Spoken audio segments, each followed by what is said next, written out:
Parecer na indicação número 2 de 2024, indicação da doutora Ana Reimann Narruti, a matéria é proposta de emenda à Constituição número 34 de 2023 da Câmara dos Deputados, inclui dispositivos no artigo 3º e 5º da Constituição da República Federativa do Brasil, estabelecendo o combate às drogas ilícitas como princípio fundamental e vedando expressamente a descriminalização do tráfico e a legalização de novas drogas recreativas.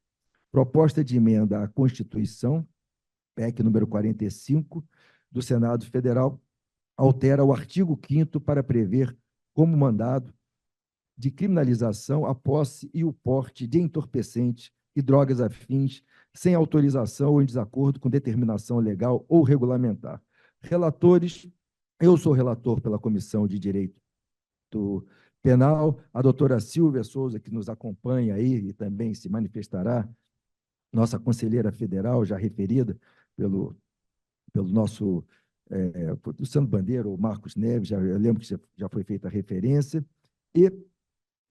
e também a Comissão de Direito Constitucional, que subscreveu os pareceres já apresentados. Então, eu acho que para organizar como eu fiz a apresentação da matéria, eu vou falar primeiro apresentando qual é a questão pela Comissão de Direito Penal, logo em seguida a doutora Silvia Souza e quem quiser se manifestar pela Comissão de Direito Constitucional, o presidente Miro Teixeira, que está acompanhando a sessão. Não é?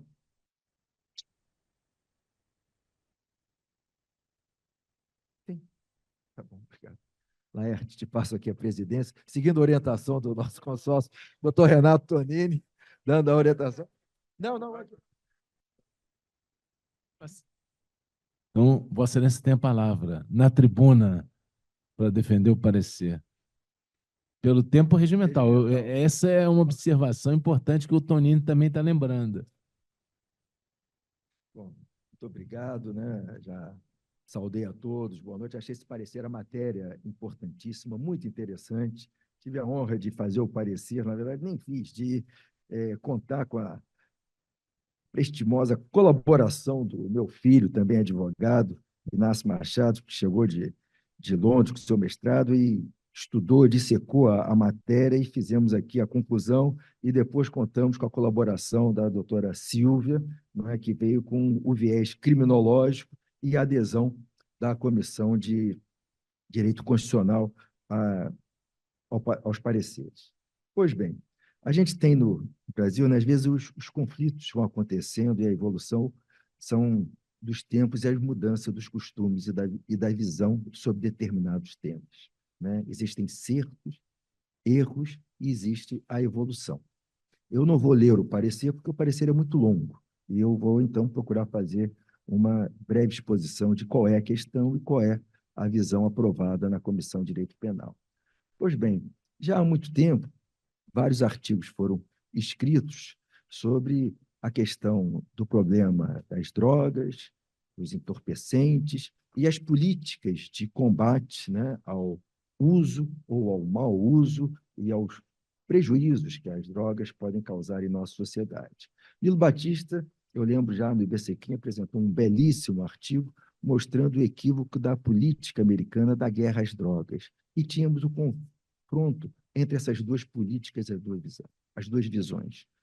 A política americana de guerra às drogas, polícia na rua, arma, tiro nos traficantes, vamos matar os bandidos, é o mal da humanidade, é o mal do nosso tempo, essa é a forma de combater. Guerra neles, tiro-nos sem vergonha.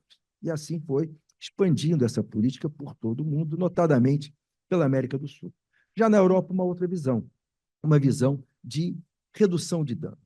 Já que o ser humano consome drogas desde sempre, não é? E, às vezes drogas mais pesadas, drogas menos pesadas, na China, o ópio, como conviver com isso, tratar a política dentro da questão da saúde pública, que é onde está situado no Código Penal a questão do entorpecente, são crimes contra a saúde pública.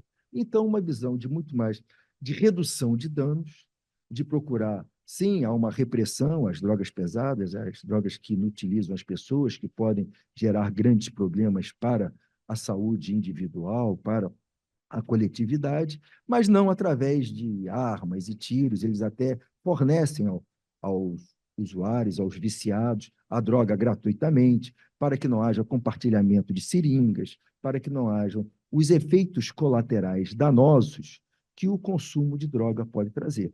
Não é? Então, é uma outra política, e assim vem no mundo da década de 80, 90, o conflito entre essas duas visões, essas duas políticas de combate ao consumo de entorpecentes, ao uso de entorpecentes. E o Brasil, em determinado momento, adotou essa política, a América dos Companheiros, da guerra às drogas, e o resultado não foi positivo. A gente tem, ainda na sociedade brasileira, as duas visões. Tem pessoas que acham que é isso mesmo, e inclusive querem combater o uso de entorpecentes de forma dura, com um direito penal mais punitivista do que o que temos atualmente, porque entendem, dizem, não, os consumidores são os que armam os traficantes, né, o usuário, se o cara está fumando cigarro, você que está financiando a arma do traficante, e uma visão dura, e outra, a visão de que isso vai acontecer, vamos reduzir os danos, vamos procurar possibilitar, talvez até cuidar de uma legalização ou de uma não criminalização do uso e desrespeito somente à liberdade individual da pessoa fazer com seu corpo o que ela bem entende, né? Se quer fumar cigarro, consumir álcool, seja lá qual o tipo das drogas leves, e cuidar do combate, procurar minimizar o consumo das drogas mais pesadas, como eu já disse. Então, esse conflito vem e chega na sociedade brasileira e nos tribunais também. Chegou na lei. A lei, eu lembro, eu já peguei a Lei 6368, onde já havia a divisão do traficante e do usuário na pena.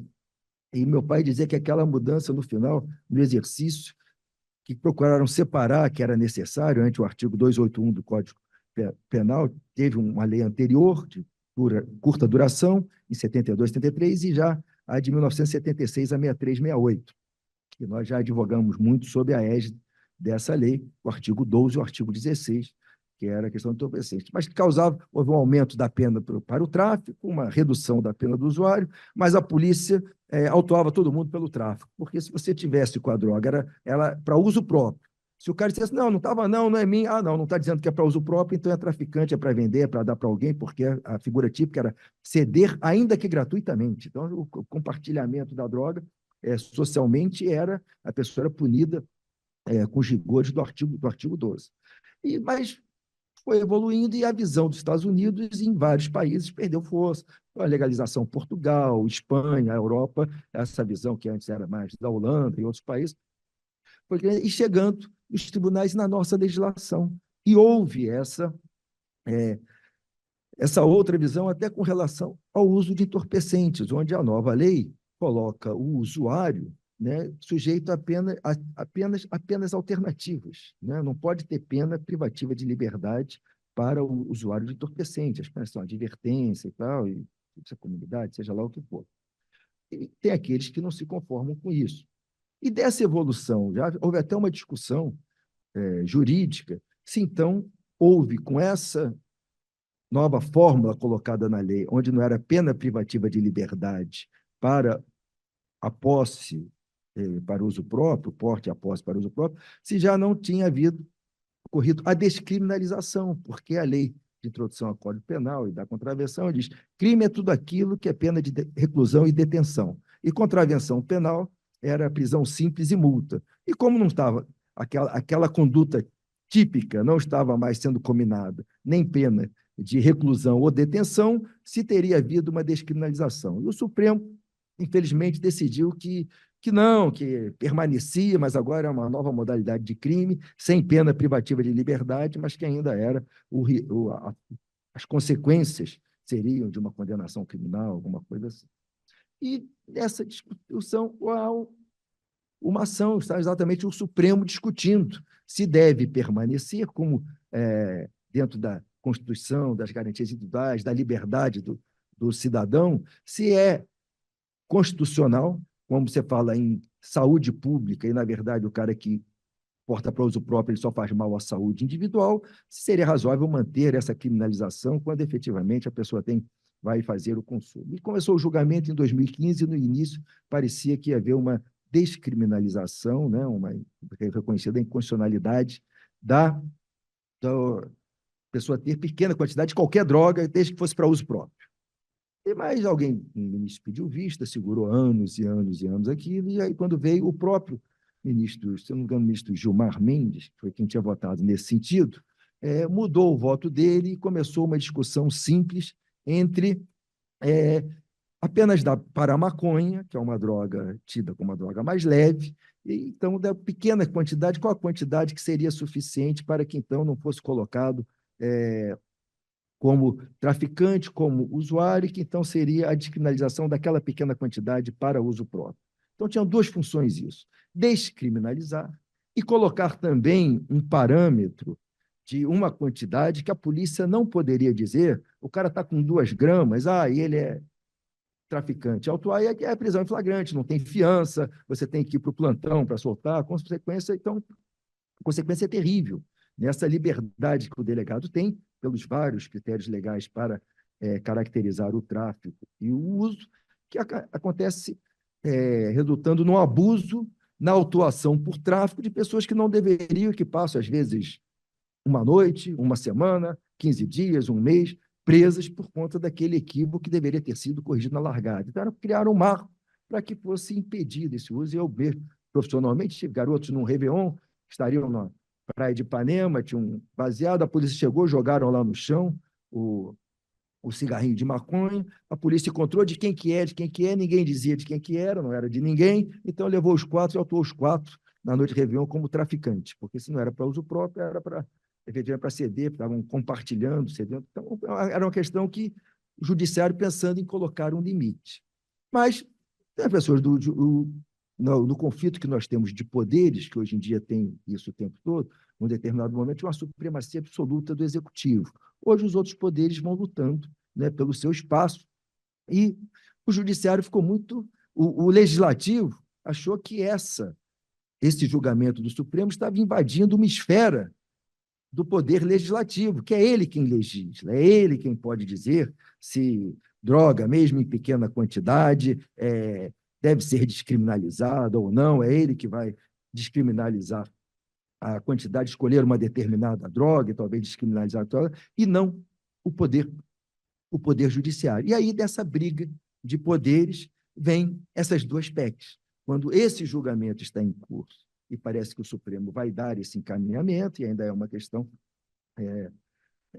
não decidida, mas o presidente do Senado vem em duas PECs, propostas de reforma, de emendas à Constituição, procurando elevar a matéria constitucional e até a fins do Estado brasileiro o combate ao consumo de substâncias entorpecentes. Então, é isso que cuido. Nesse sentido, foram apresentados, entro eu agora aqui no fato, duas PECs, uma na Câmara dos Deputados e outra no Senado.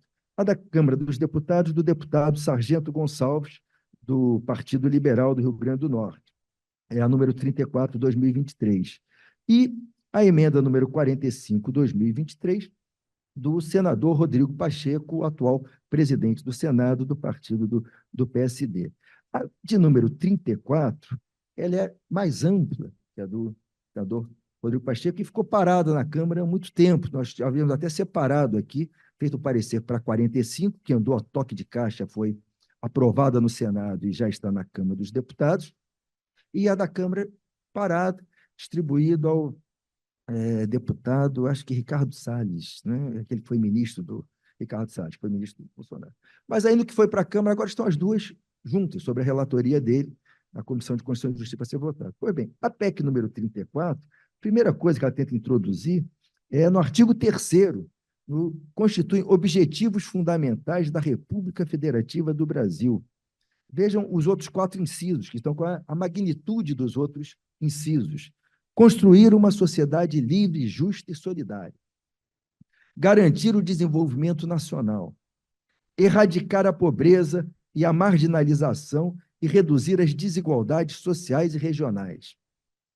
Promover o bem de todos, sem preconceitos de origem, raça, sexo, cor, idade, quaisquer outras formas de discriminação ilícita. Então, veja que são objetivos do bem de todos, objetivos grandes. Não fala nem aqui levar a educação para todos, saúde para todos, nem isso está aqui, porque tem outros capítulos específicos que cuidam dessas questões. Mas então ele sugere colocar aqui no artigo 3º, nos objetivos fundamentais da República Federativa do Brasil, o inciso 5º, que é erradicar o tráfico, a produção, a posse, o porte e o consumo de drogas ilícitas. E no artigo 5º, que é o artigo das garantias individuais, propõe ele que dever do Estado promover a repressão ao tráfico, à produção, à posse e ao porte de drogas ilícitas, ainda que para consumo próprio, sendo vedada a descriminalização dessas condutas.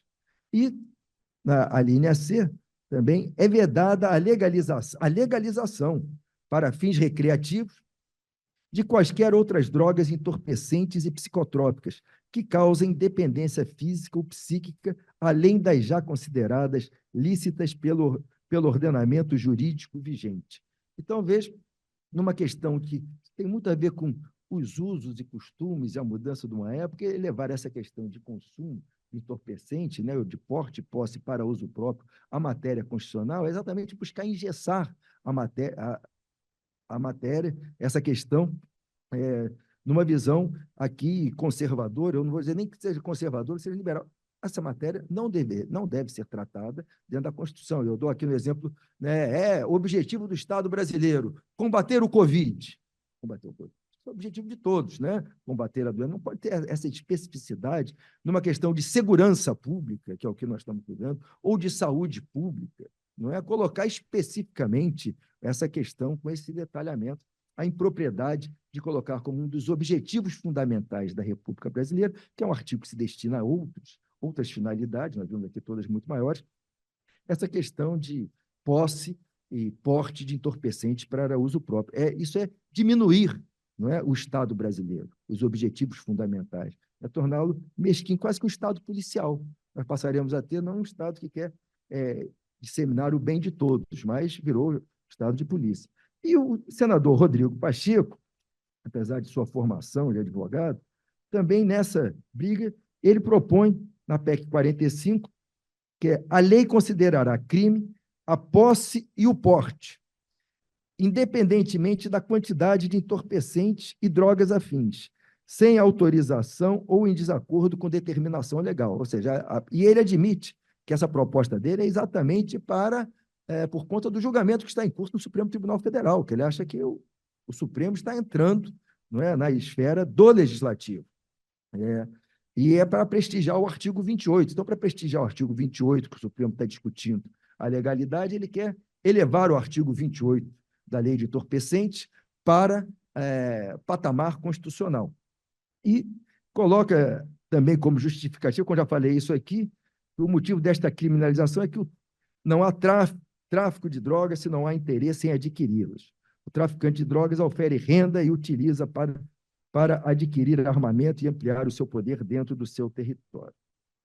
Pois bem, essa PEC teve andamento célere no Senado, foi aprovado, e teve alguns acréscimos. Antes, o relator senador Efraim Filho, do União, aprovou aqui no relatório uma proposta de emenda para acrescentar o seguinte, né, que a lei considera crime a posse e uso de entorpecente, observada a distinção entre traficante e usuário, aplicáveis a este último penas alternativas à prisão e tratamento contra a dependência. Pelo menos, ele quis garantir também na Constituição, tá bom, vai dizer que vai criminalizar, mas criminalizar com penas alternativas, não é criminalizar com penas privativas de liberdade. Mas o senador Rogério Marinho, querendo manter aquela ampla liberdade do delegado, o cara está com 1 grama e pode ser autuado por entorpecente, e apresentou um outro aditamento, que foi aceito, uma outra emenda, com redação do senador Sérgio Moro, e dando liberdade ao delegado de analisar a necessidade de análise do caso concreto para realizar a distinção entre usuário e traficante de entorpecentes ou drogas afins, ficando, então, a redação final do que foi aprovado no Senado e remetido pela Câmara, o seguinte: a lei considerará crime a posse e o porte, independentemente da quantidade de entorpecentes e drogas afins, sem autorização ou em desacordo com determinação legal ou regulamentar. Aí, a primeira acréscimo: observada a distinção entre traficante e usuário. E aqui, o acréscimo feito pelo senador Rogério Marinho e Sérgio Moro. Observada a distinção entre traficante e usuário por todas as circunstâncias fáticas do caso concreto, ou seja, voltando a dar aquela liberdade de que, mesmo mínima quantidade, poderá a autoridade policial autuar a pessoa como traficante, com todas as consequências e os rigores da lei penal. Aplicáveis ao usuário, penas alternativas à prisão e tratamento contra a dependência. Enfim, aprovada essa PEC no Senado, com a votação em espaço de tempo curtíssimo, foi enviada à Câmara dos Deputados, como eu já disse, está lá com o deputado Ricardo Salles. Da análise dessa questão, em primeiro lugar, dentro de tudo que se vê hoje em dia... Senhor relator, porque a gente já está em 15 para as 8, por favor. Tá, acho que vai ter que aprender. Direito penal, todos os preceitos, né, e todos os princípios que regem o direito penal mostram que nós devemos ter, o caminho está realmente na descriminalização, ou pelo menos não há possibilidade de se levar à Constituição, não é, uma matéria que deve ser deixada para a legislação infraconstitucional. Então, esse, no sentido, tendo os princípios da intervenção mínima, da última ratio do direito penal, da subsidiariedade, todos eles nos levaram à conclusão da Comissão de Direito Penal pela inconstitucionalidade, porque são todos esses princípios constitucionais do direito penal, que essa proposta aqui fere, e ainda mais colocar no artigo 3º como objetivos fundamentais do Estado da República Federativa do Brasil. Nesse sentido, o parecer da Comissão de Direito Penal foi pela rejeição das duas PECs, tanto da número 34 quanto da número 45.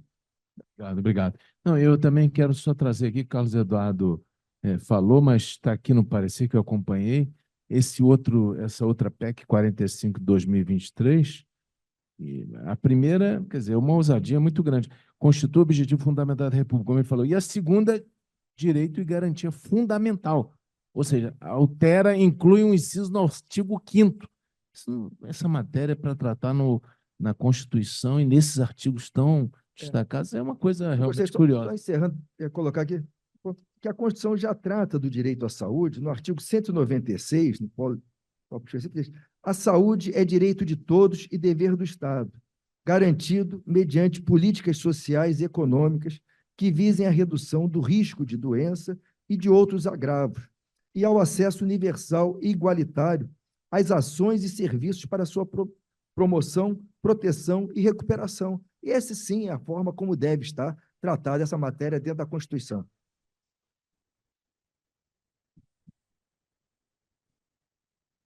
Foi ele, sim.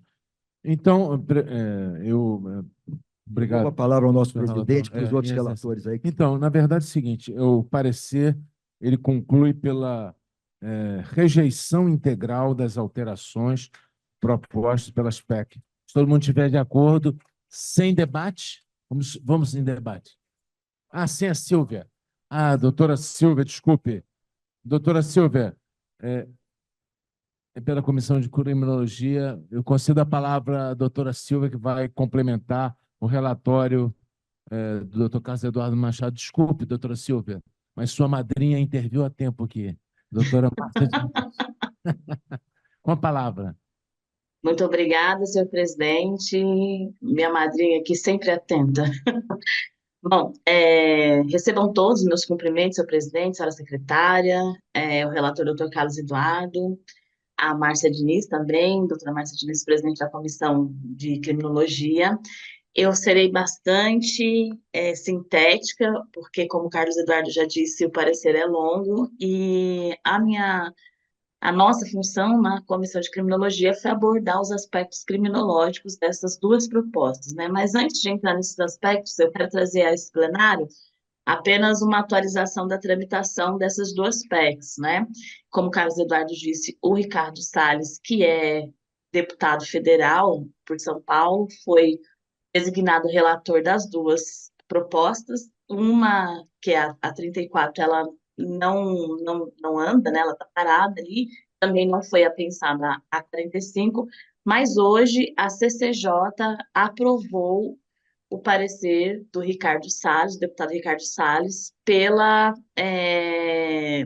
admissibilidade da PEC 45. Não houve alteração, nenhuma proposta de alteração no texto, né, que o relator poderia fazer. Então, a PEC agora ela deve seguir sua tramitação normal, de acordo com o regimento da Casa, ser instalada a comissão especial, que na sua composição segue a proporção dos blocos da Casa, e após o relatório da comissão especial, segue para o plenário, né? E a PEC 34, ela continua parada ali na CCJ.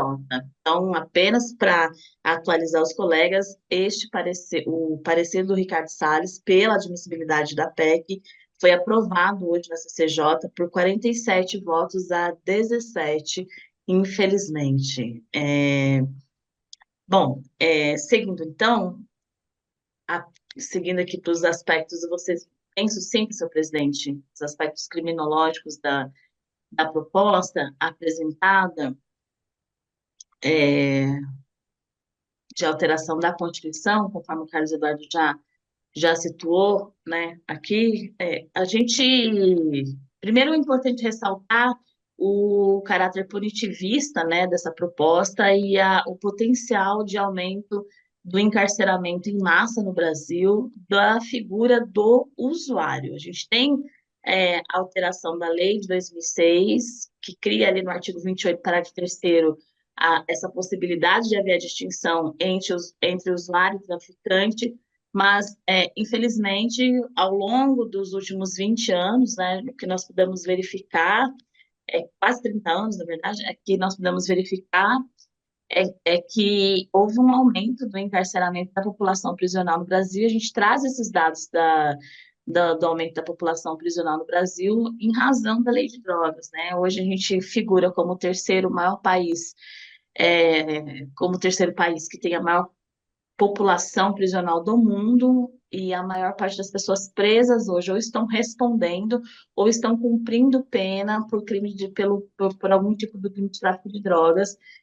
Isso corresponde a 28% da comunidade carcerária. A gente coloca todos esses dados, não só os dados do Fórum Brasileiro de Segurança Pública, mas os dados da Agência Brasil, os dados de outras entidades também no parecer.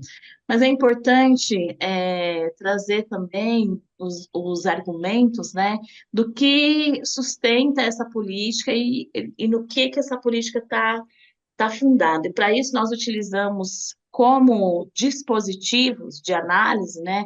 E aqui pensando o dispositivo na perspectiva Foucaultiana desenvolvida por Agamben, que é aquele conjunto de elementos heterogêneos que estão relacionados e que balizam as relações de poder. Nós utilizamos os dispositivos raça e o dispositivo classe. E aí a gente inicia essa análise falando dos estereótipos raciais no contexto da criminalização de drogas, trazendo uma frase de uma criminóloga e professora e advogada, Thais Benedito, que faz um paralelo à condição da população negra no Brasil e de ontem, né? A Thais Benedito, ela usa uma expressão de traficados a traficantes, isso é, fazendo uma referência à condição da população negra na época do tráfico negreiro, né? Depois da proibição do tráfico negreiro em 1831, que vinha para o Brasil, que era trazido ao Brasil os tumbeiros na condição de traficado, e hoje experimenta a condição de traficante em razão dos processos de criminalização dos descendentes dessa população, sempre conectados ao uso de substâncias psicoativas, enfim, da maconha, principalmente da maconha. E aí a gente fala como que a maconha é introduzida no Brasil, em 1549, eu vou adiante, porque é mais uma parte de contextualização, e como se inicia esse processo de criminalização, né? Quais são as primeiras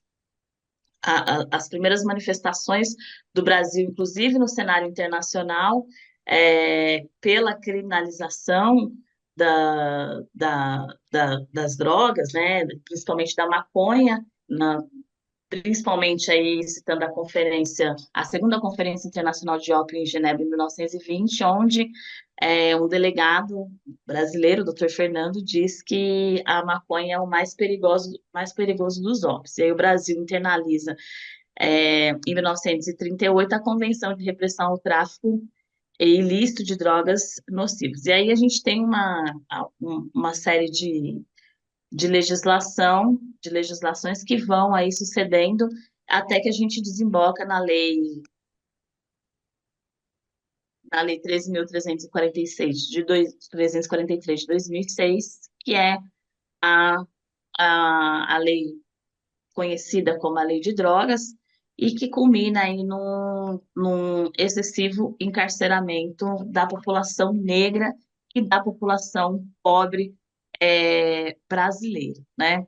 Então, a partir desse contexto e dos estigmas sociais criados em relação à raça, e em relação à pobreza no Brasil, essa população passa a sofrer aí uma série de perseguições. E é importante também a gente destacar que a legislação brasileira, né, o direito brasileiro, ele pode ser utilizado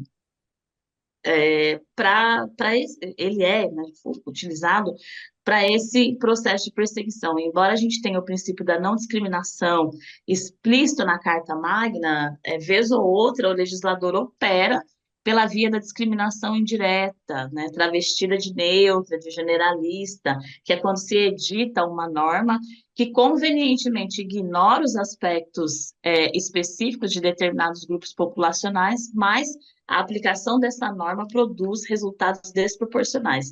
Essa definição, quem traz, né, do que é discriminação indireta é o professor Edilson José Moreira, no livro O que é Discriminação.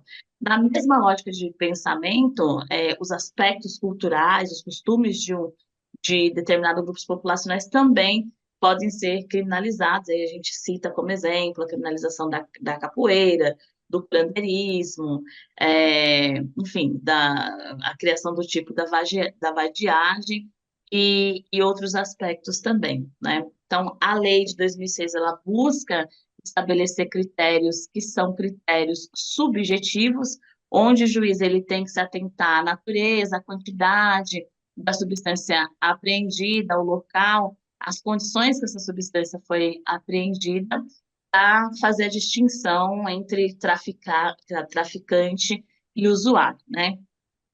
Porém, embora...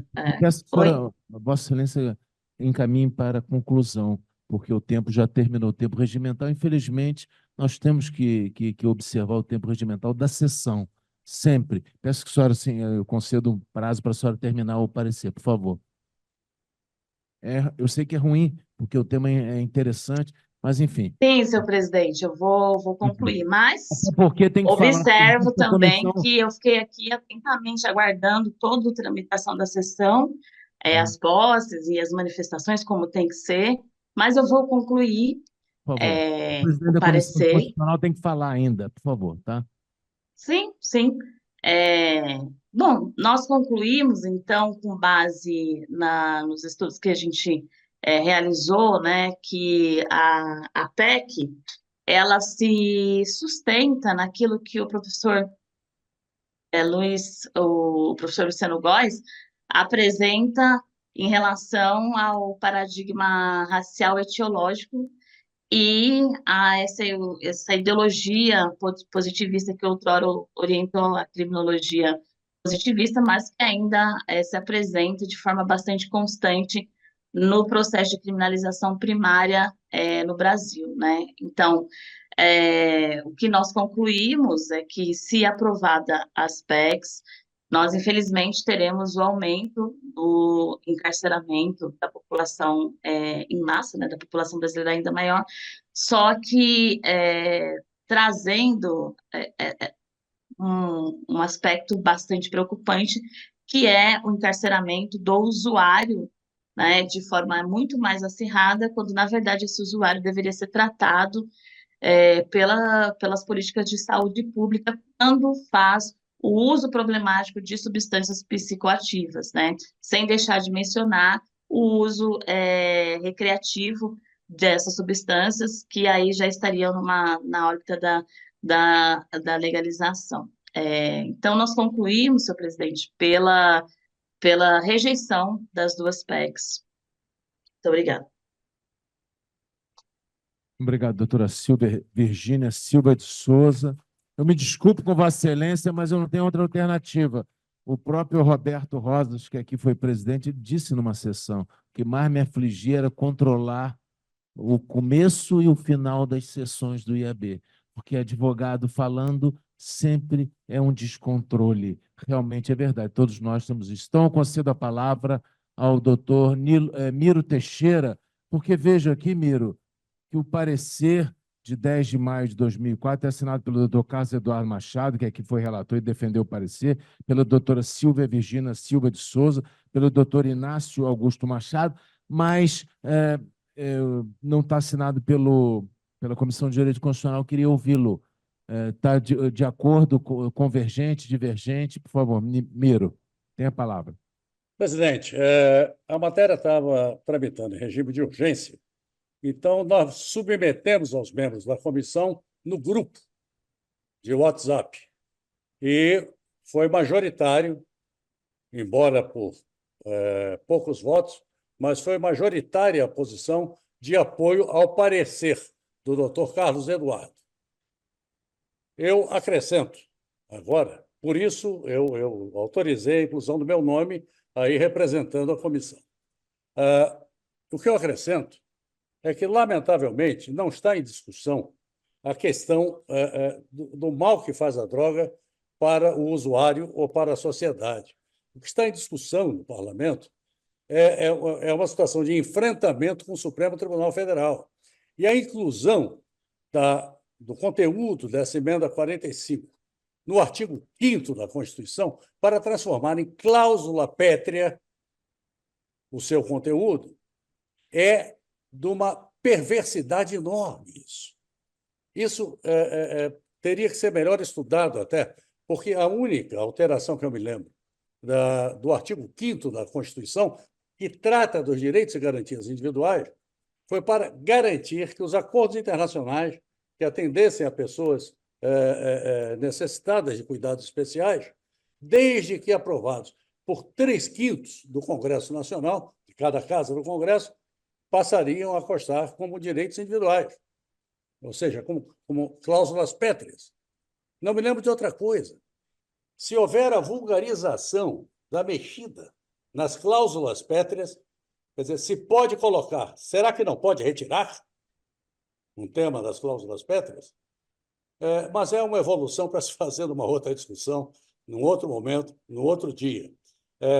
O que está havendo é um empate do Congresso com o Supremo Tribunal Federal, o que revela que realmente a República está em crise. Mas eu subscrevi por essa razão, porque submetido o parecer no grupo da comissão no WhatsApp, houve a aprovação dos membros que se manifestaram por pequena maioria. Obrigado, por pequeno número. Obrigado, presidente. Teixeira, parabéns ao relator, que está com o doutor Carlos Augusto. Está ótimo o seu estudo, seu parecer, muito profundo. Lamentavelmente, não deu para que fosse plenamente aqui apreciado. Obrigado. Obrigado, Miro. Então, o parecer é subscrito pela Comissão de Direito Penal, pela Comissão de Criminologia e pela Comissão de Direito Constitucional do Instituto e convergente. Então, eu submeto ao plenário o parecer, se alguém tiver algum questionamento, ou, se não, para aprovar. Então, está aprovado por aclamação. Sérgio Santana quer falar isso? Sérgio, eu acho que é precluso. É precluso. Mas, enfim, eu vou te conceder. Precluso não, Excelência, porque tem a fase de debate. Sim, mas é que o plenário é absoluto. O plenário absoluto. Você não abriu para o debate, Eu vou como é te que pode conceder ser a palavra pelo absoluto? tempo regimental de 3 minutos, rapidamente, Sérgio. Obrigado, presidente.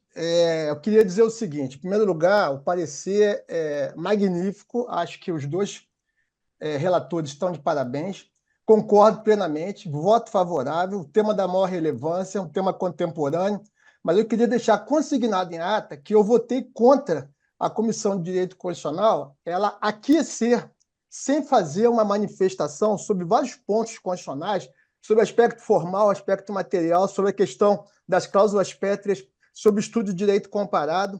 Eu acho que quando se tem uma indicação em que o indicante propõe que determinadas comissões elas façam uma análise daquele tema, e acho também que quando o plenário, na pertinência, aponta outras comissões, eu entendo que as comissões têm que enfrentar o tema. Então, eu não concordo com essa estratégia que o nosso querido presidente falou muito bem. Foi democraticamente submetido e a maioria dos meus pares concordaram, mas eu vou deixar consignado em ata que eu não concordo com essa estratégia nem para a Comissão de Direito Constitucional, nem para nenhuma comissão. Eu que sou frequentador do plenário, eu aprendo muito com os pareceres da Comissão de Direito do Trabalho, da Comissão de Tributário, da Comissão de Criminologia, e eu gosto de ler antes da sessão todos esses temas.